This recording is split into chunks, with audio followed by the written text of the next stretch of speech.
It ain't the left side or the right side, then it must be the FinSide. It ain't the left side or the right side. Thank you, Solo D. Welcome to another episode of On the FinSide here with Kat and Paul. Follow us on Facebook, Twitter, Spreaker, iTunes, YouTube, iHeartRadio, and Spotify. I am Brian Cat NFL. Paul is Fanatic_Pick on Twitter.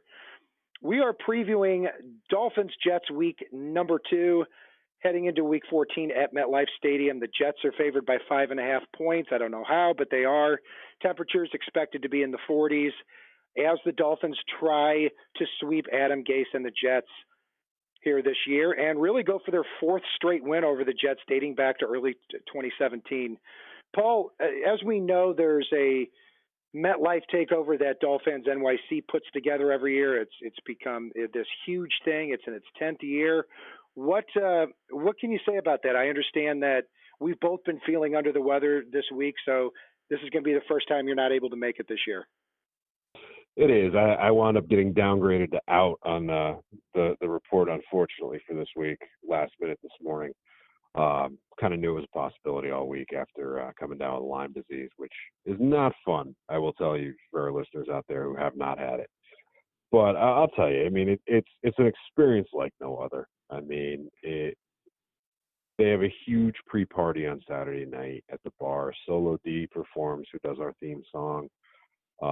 They have giveaways, raffles, hundreds of Dolphins fans at Slattery's Midtown Pub up in New York City. Sunday morning, typically a lot of the folks, not everybody, get up, hop on the buses right there at the pub, and have some coffee and donuts, whatever. Head on over. They have a big catered tailgate.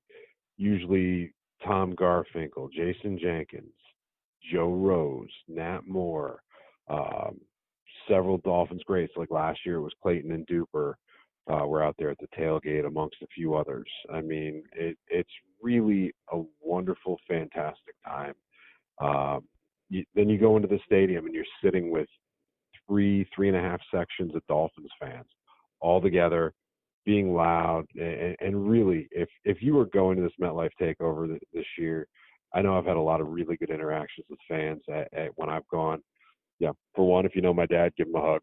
For two, get loud. We can hear you on TV, which sounds weird to me to say we can hear you because I'm used to being one of the people being heard up there. But now, Igor, Michelle, Alex, Brian, you guys put on such a great event for Dolphins fans. And, oh, yeah, there's a huge bonus that goes to charity off the event as well. So if you ever get a chance and don't go this year, make sure you go next year. I'll be back there. It's such a great time. Very good. And, yeah, I hope I can make it up there one year. I'm in St. Louis.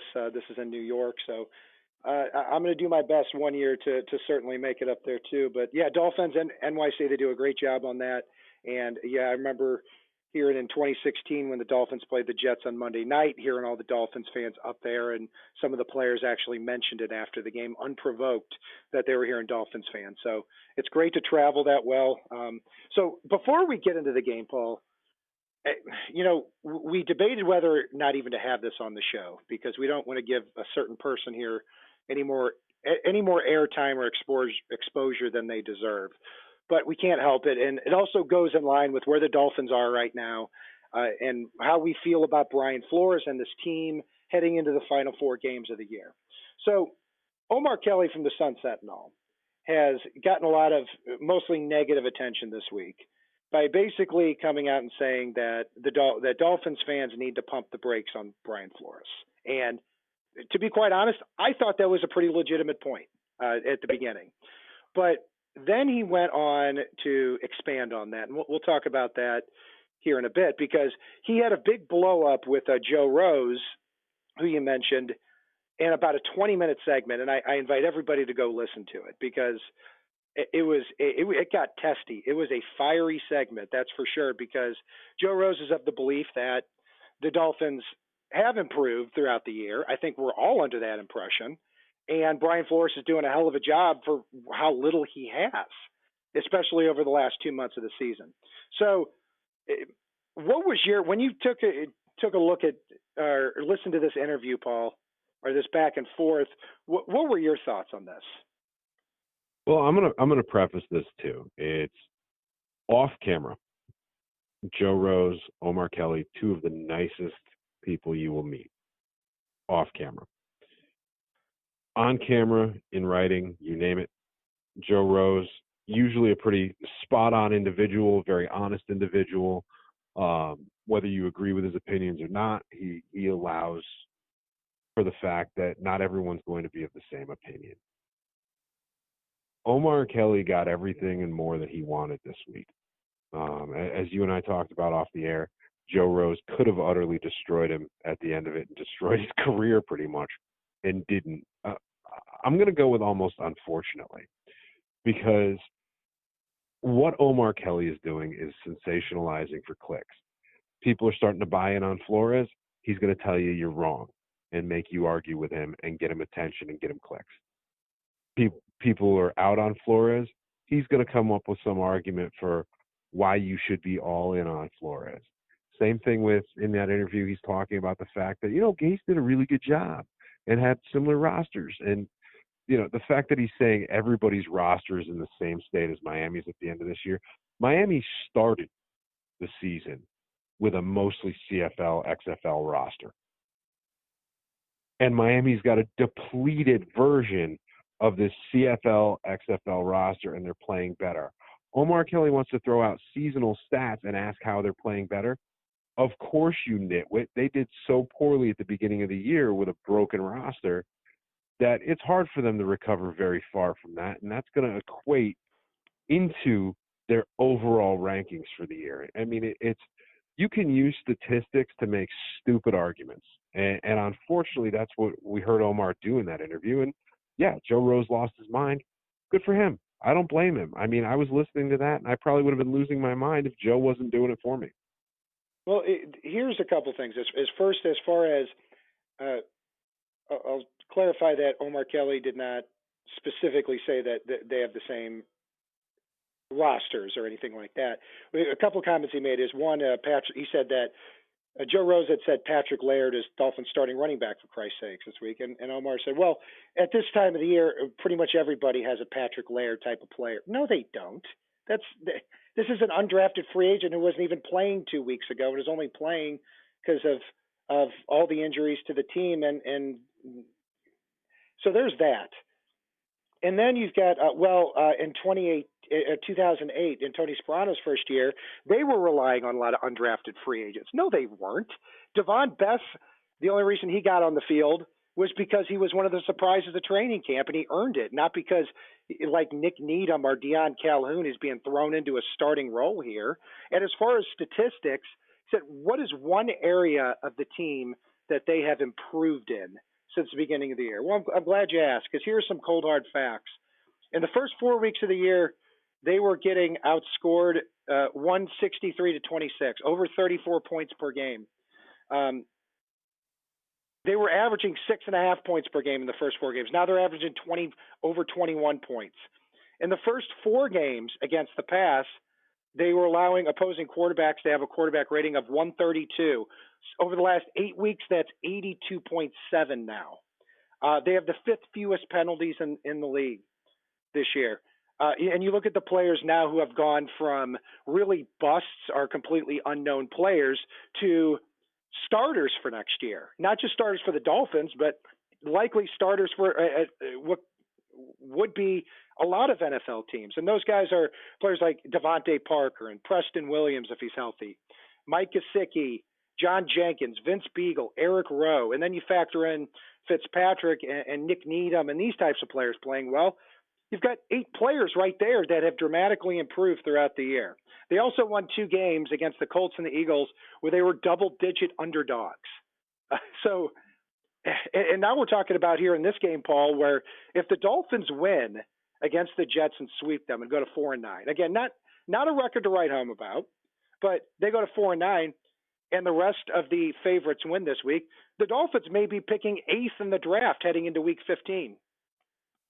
Yeah, and I know I made this point last week. I'm fine with wherever they fall in the draft at this point. I'm fine with it. I kind of want to see them win right now.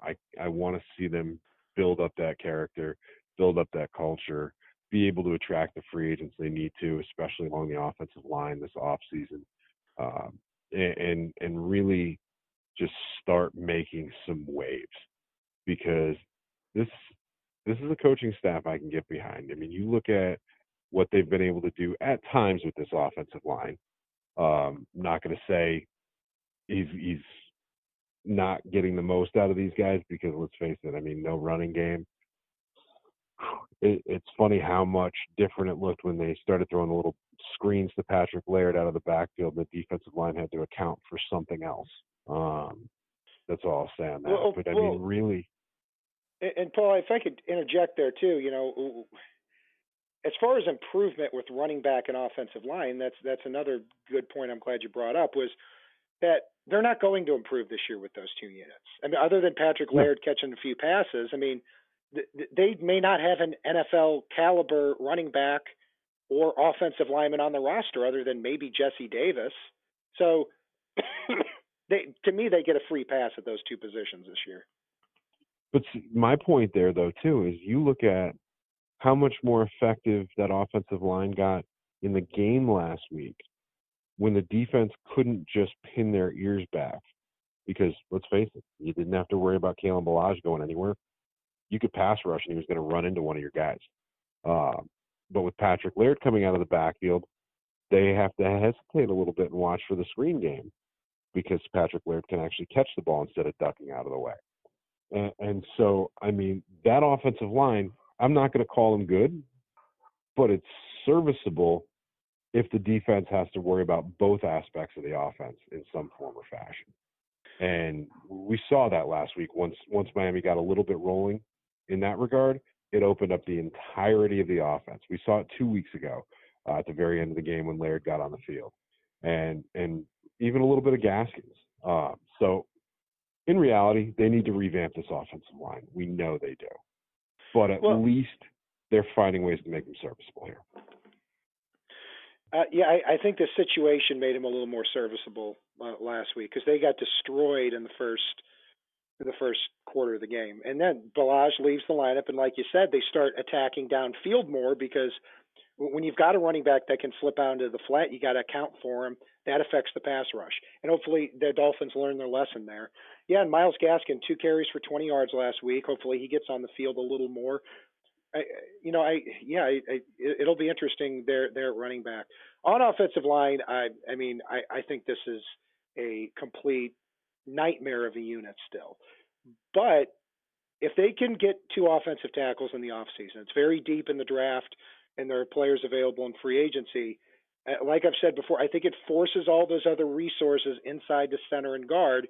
And if you're lining up next year, Michael Dieter, Evan Boehm, Daniel Kilgore, Jesse Davis, and having them compete for those 3 interior line spots, I still don't think that's good enough.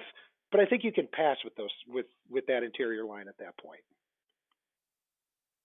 Yeah, no, you can. I mean, there are definitely some serviceable players. I'm a little bummed about Isaiah Prince getting cut, because I do think he's somebody that once he added a little bit of strength could have done something. But hey, I mean, I'm not there at practice every day, so there obviously was something that the coaches did not like as far as things went with Isaiah Prince.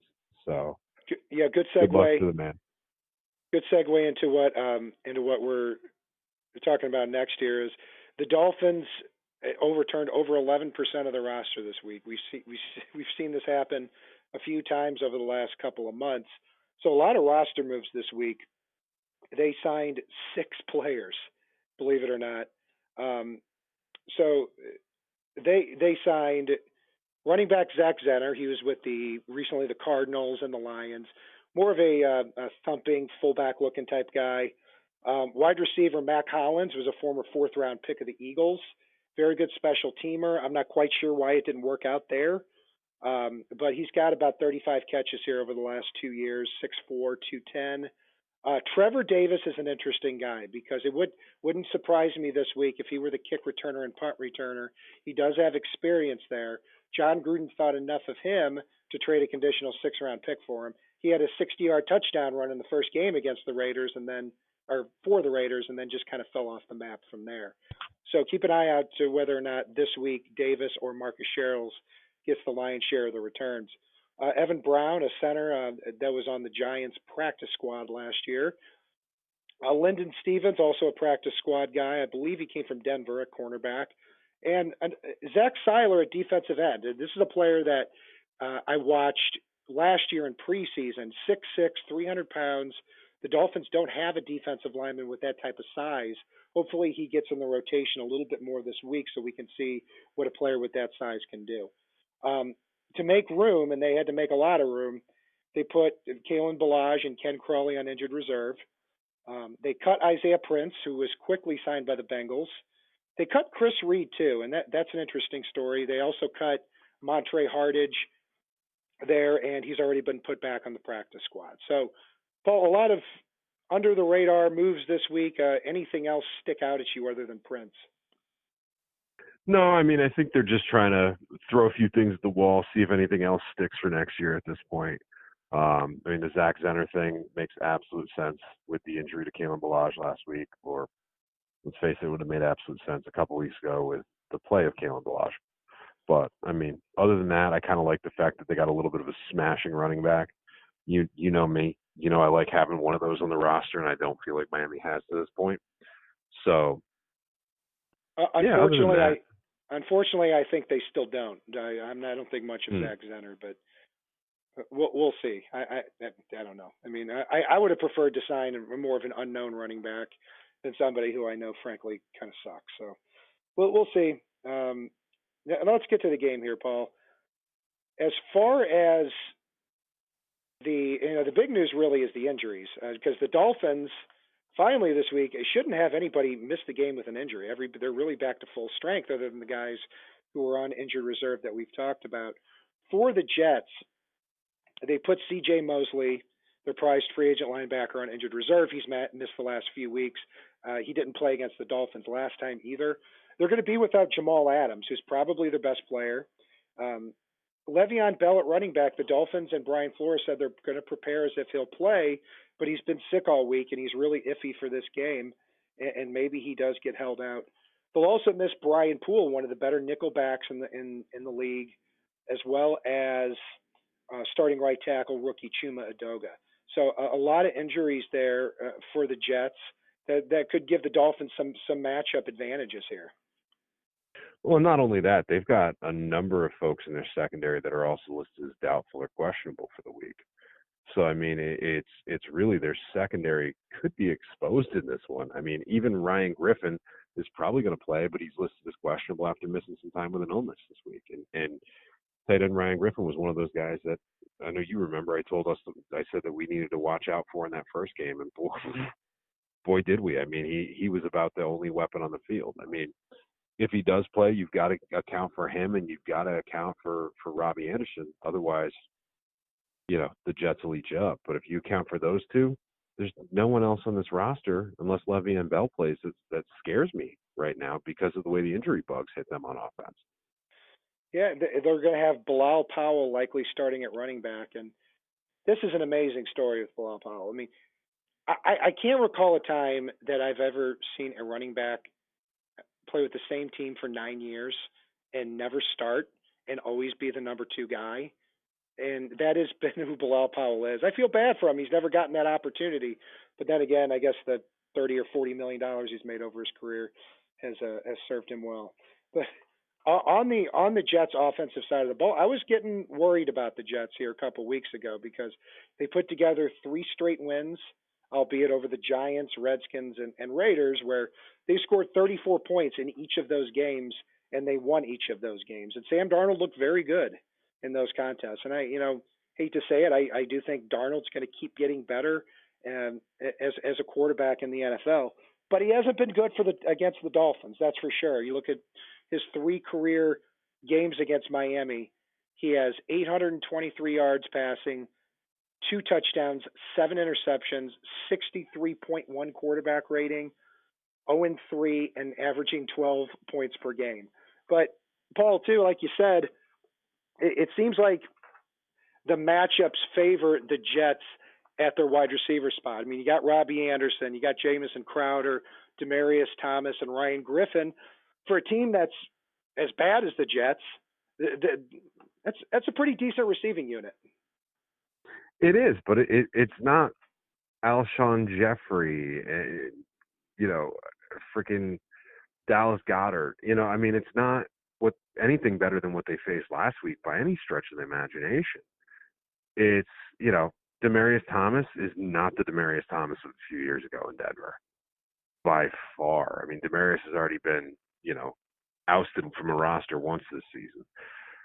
Ryan Griffin, Demaryius Thomas, they both have had some health issues this week as well. I mean, and then you look at both offensive tackles for the Jets, not just Adoga, but Kelvin Beachum. He's also got some ankle stuff going on. So really, they're just decimated on offense and in their secondary. So this should be a game that Miami could potentially light it up if they play like they did last week. Yeah, and mentioning the Jets tackle situation, I mean, I don't think Brandon Shell and Kelvin Beachum are very good to begin with. And Beachum is questionable, so he may not even play. And I will say, in the last game, Vince Beagle may have had his best game as a Dolphin. He had 4 hurries and 2 quarterback hits, according to Pro Football Focus.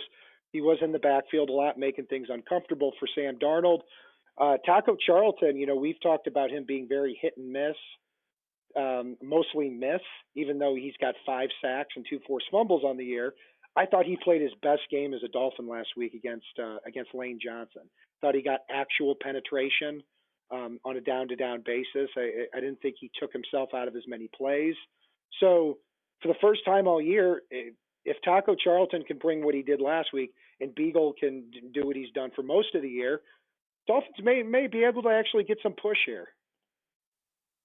They should be able to. I mean, it's Taco Charlton's at his best when he plays against college-level players, and that might be what he's going up against with this Jets offensive line. I mean, and don't discount Charles Harris. I mean, he's been slowly turning it around, even though it doesn't show up on the stat sheet. So if he gets a chance out there, what we've seen in Raekwon McMillan, and I really like some of the creative ways that we've seen flashes of with blitzing Sam McGuavin and Jerome Baker. It could get real interesting in a hurry against this Jets team because they just don't have the protection for Sam Darnold right now.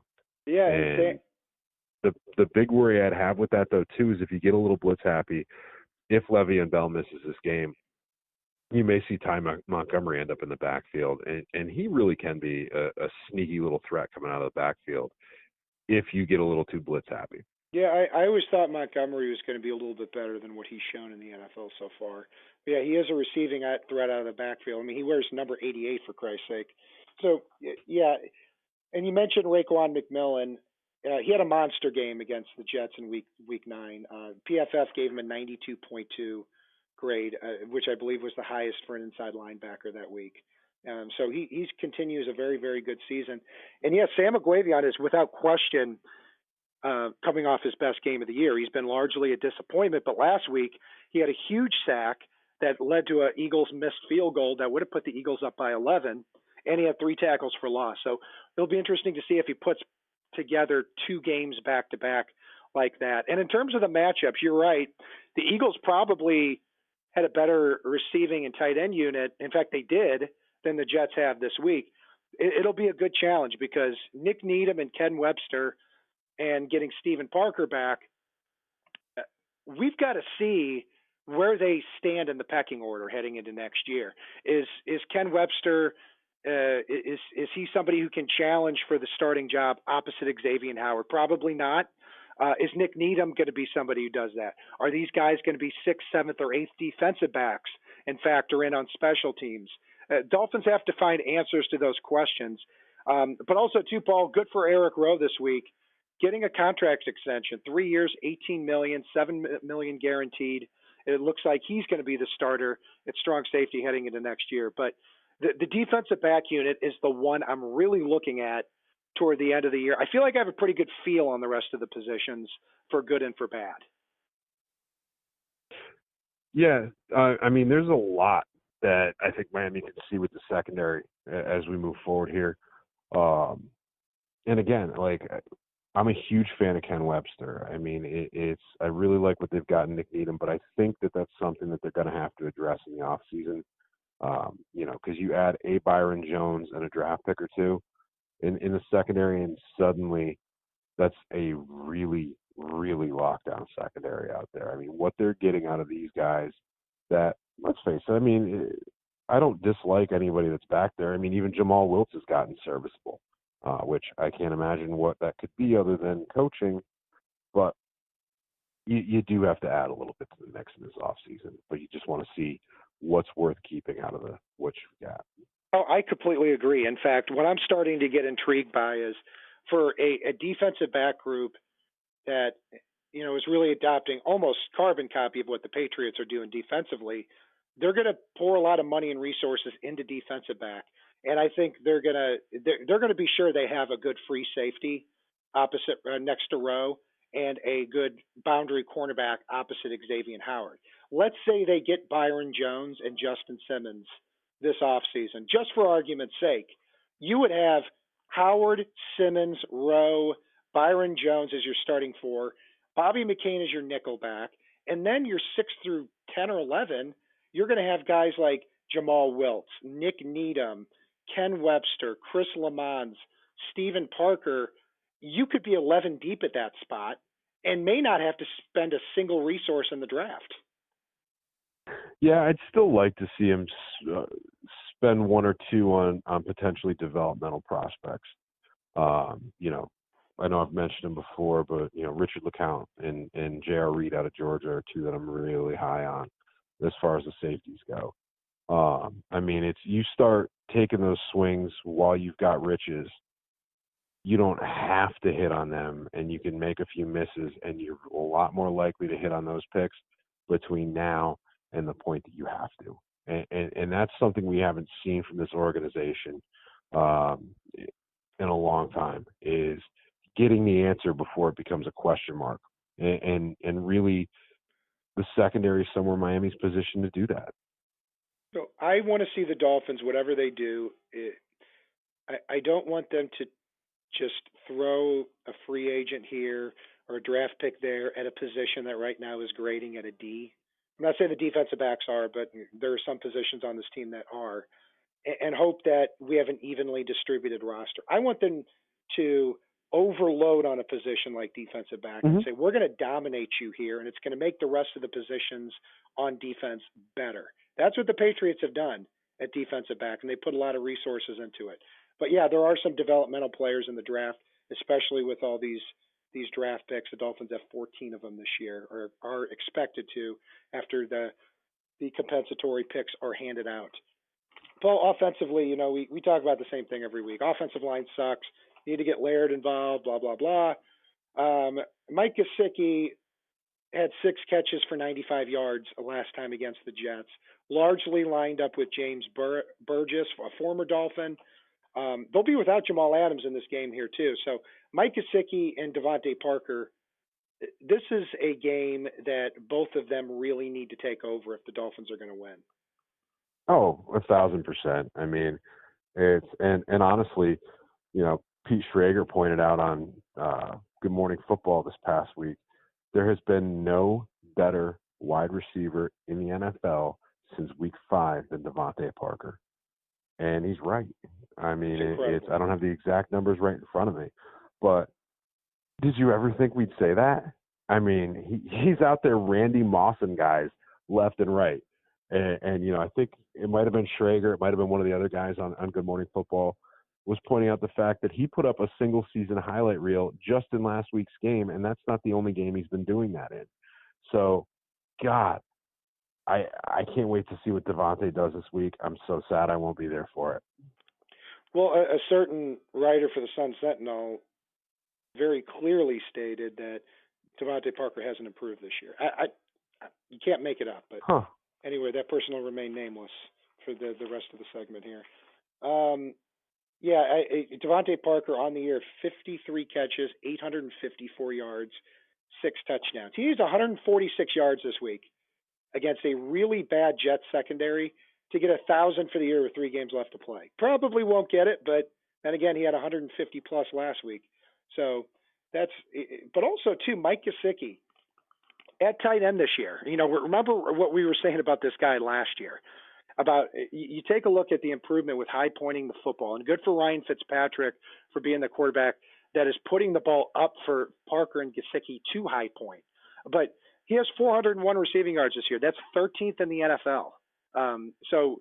This looks like a certain long-term starter, and I'm happy to say I was wrong about Gesicki as it's looking right now. So these are two you got to hang your hat on here for the future here, Paul. So what do you think? I'm sorry you can't go to the game here this weekend. I know you'll be there in spirit. What's your projection here? I can't believe I get to say this, but I look at that Jets team last week. I look at their injury report.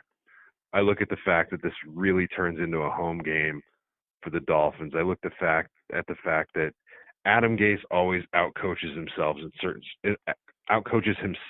in certain situations, and what Brian Flores has this roster doing right now. This is the first time this year I get to predict a bloodbath, not against Miami, and I think it's going to be. I'm going to go 37-10 Dolphins.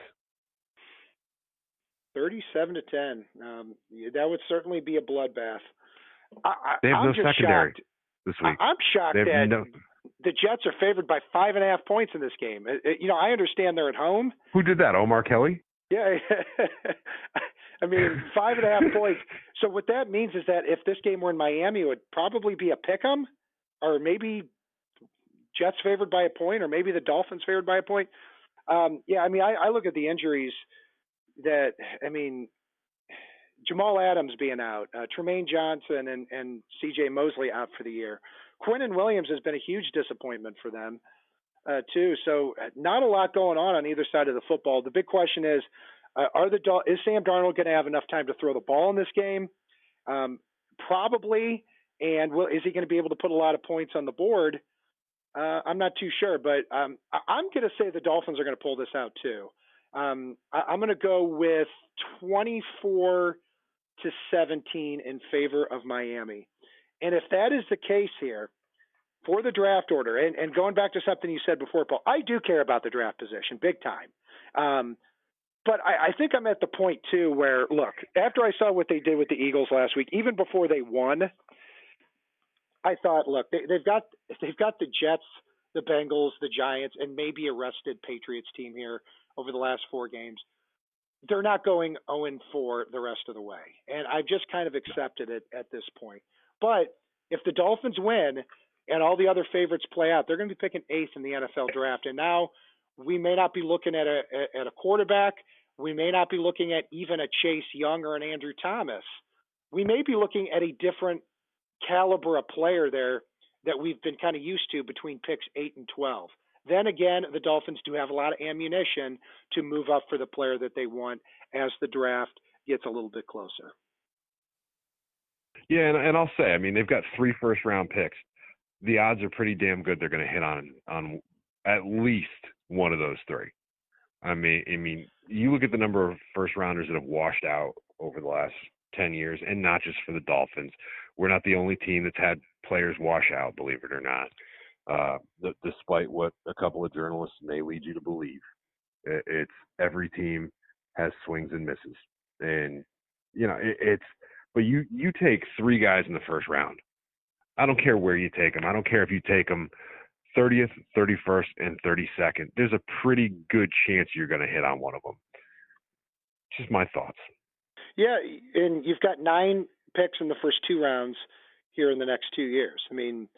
You're not going to hit on every one of them, but you basically stack the deck to where it's impossible to not hit on a few of them. If they have 3 first-round picks, the odds are 1 will be great, 1 will be good, and 1 will be a disappointment, for argument's sake. And if that's the case, those are still pretty good odds. You just hope the great one eventually over the next 2 years is going to be at the quarterback position so the Dolphins can hit their goal and get that franchise guy. That will do it for our breakdown of the Dolphins-Jets matchup. Heading into Week 14, you can follow Paul and I on Facebook, Twitter, Spreaker, iTunes, YouTube, iHeartRadio, and Spotify. thank you for leaving comments there in the YouTube section. We always like taking a look at them, even if we don't have the time to respond to all of them. I'm Brian Cat NFL. Paul is Fanatic_pick. And if it's not on the right side and it's not on the left side, it is on the FinSide. Solo D, take us home. It ain't the left side or the right side, then it must be the FinSide. It ain't the left side or the right side, then it must be the FinSide. Listen, Dolphins fans across the land all tuning in to see what Brian Cat and Paul about to